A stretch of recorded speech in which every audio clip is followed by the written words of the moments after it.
I've owned my classical guitar and baritone uke for a couple of years and both came with pickups for an amp.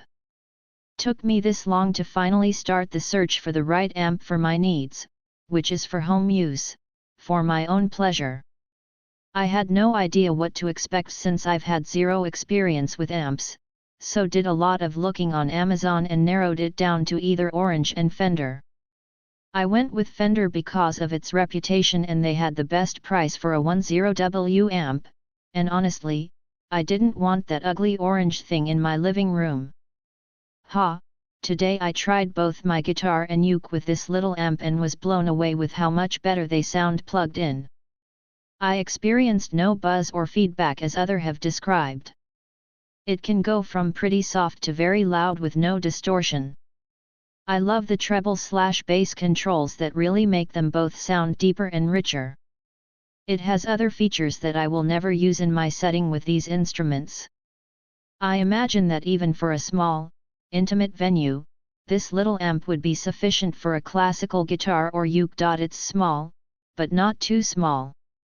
Lightweight, but with a substantial feel.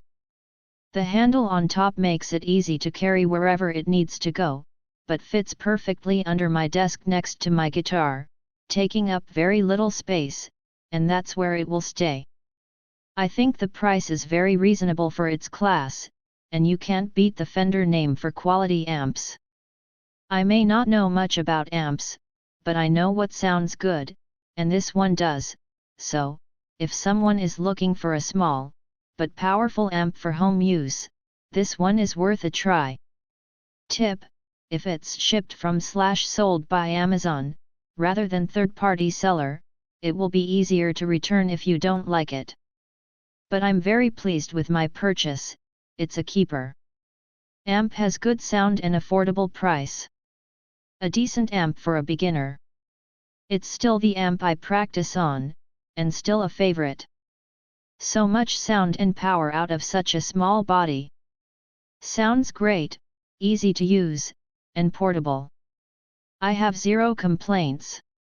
I've had numerous amps over my 10+ years of toying around on guitar and electric bass. It's more than fair to say I have gear acquisition syndrome, gas, but I like to think I've toned down somewhat